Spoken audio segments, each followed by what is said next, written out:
Langsung kita pantau pemirsa poin-poin menarik yang dibahas dalam Nusantara Economic Outlook atau NEO 2025 yang berlangsung di gedung NT Tower, Jakarta.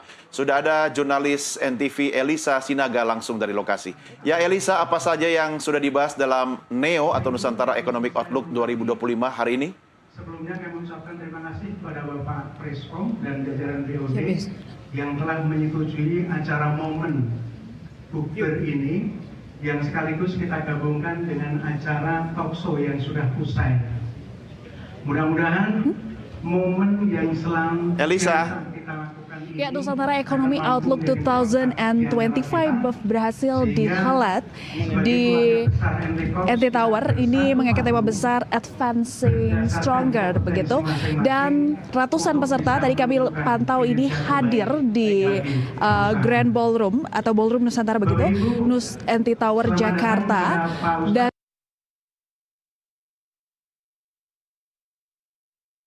CEO Business Forum Yahya B. Sunario. Jadi memang ini sangat banyak sekali peserta yang juga turut aktif bertanya di forum ini pemirsa. Dan untuk mengetahui lebih lanjut terkait Nusantara Economy Outlook 2025 Advancing Stronger, kami sudah bersama dengan Direktur Nusantara TV yang juga bos saya, Pak Randy Montonarata Bobolan.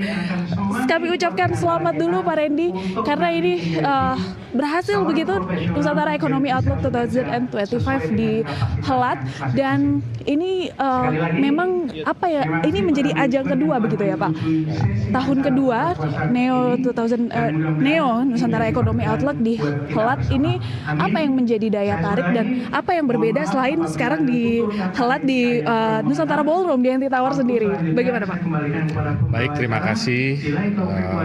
Saya kira tadi Nusantara Economic Outlook memang sudah masuk tahun kedua.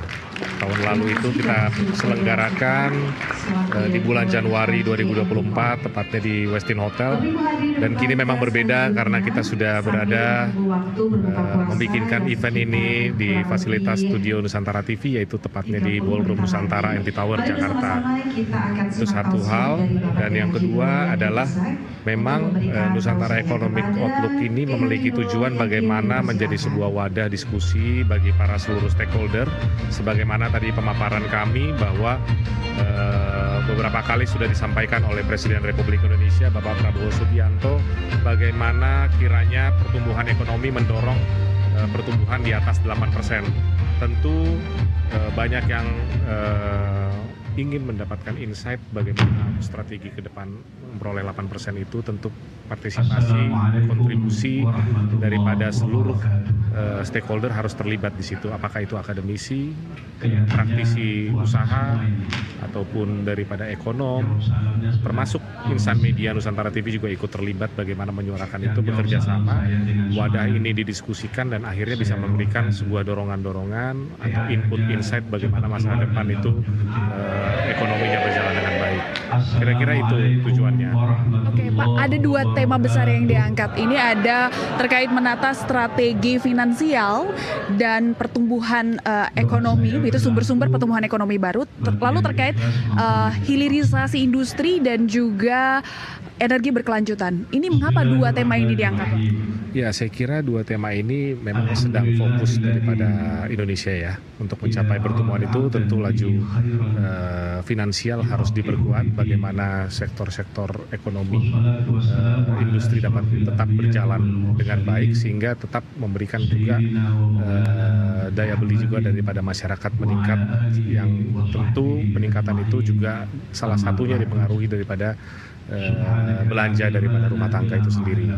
Yang kedua dari program hilirisasi tadi yang menjadi fokus ekonomi baru terbarukan juga, itu menjadi fokus bagaimana sekarang climate change juga sedang menjadi isu global ya, sehingga Nusantara TV ikut mendukung bagaimana transisi ekonomi hijau yang tidak terelakkan harus bisa ditingkatkan lebih baik di hari-hari mendatang, kira-kira gitu. Oke, pertanyaan terakhir Pak, tadi kita sudah sama-sama mendengar ini dari para pelaku ekonomi ini, bagaimana ada yang optimis, ada juga yang pesimis. Kita tidak pungkiri ini terkait capaian ekonomi kita yang memang menjadi goals dari pemerintah adalah 8%. Ini Bapak sebagai sebagai pelaku ekonomi, Direktur Nusantara TV, dan juga mahasiswa yang sedang mendalami ekonomi dan bisnis begitu, ini Bapak melihatnya seperti apa? Saya kira optimis maupun ada yang melihat apa tadi istilahnya pesimis, tergantung bagaimana di wadah ini kita dapat input apa nih perbaikan-perbaikan regulasi yang bisa didukung. Mana mungkin tantangan-tantangan yang harus dihadapi. Tadi beberapa narasumber juga mengatakan bagaimana melihat perkembangan ekonomi daripada negara-negara yang memberikan pengaruh dampak bagi Indonesia itu sendiri.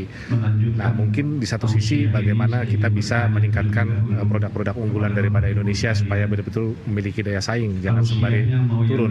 Nah, kira-kira Advancing Stronger yang menjadi ide besar pada tema Nusantara Economic Outlook ini kira-kira bagaimana menyatukan seluruh stakeholder, bagaimana ide gagasan daripada CEO, tadi ada dari CEO Business Forum, Pak Yahya, beserta teman-teman tadi CEO nasional juga, bisa memberikan bertanya dan memberikan input nih, begini yang sedang kami hadapi, apa yang harus diberikan dukungan.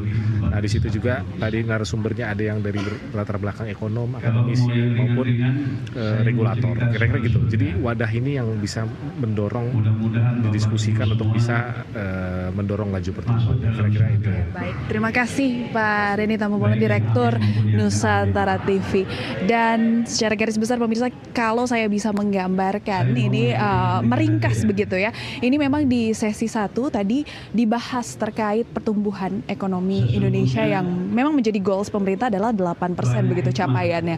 Nah, ini banyak narasumber yang juga berpendapat bahwa salah satu yang bisa mendongkrak pertumbuhan ekonomi Indonesia sebesar 8% ini adalah terkait hilirisasi industri. Jadi memang dua tema yang diangkat ini berkesinambungan, pemirsa Doni dan juga Nastiti. Nah, usai acara ini dihelat, nantinya keluarga besar dari NT Corporation juga akan melakukan buka puasa bersama Board of Directors dan juga Presiden Komisaris NT Corporation Nurdin Tambubolon bersama Ibu Lince Berliana Tombing.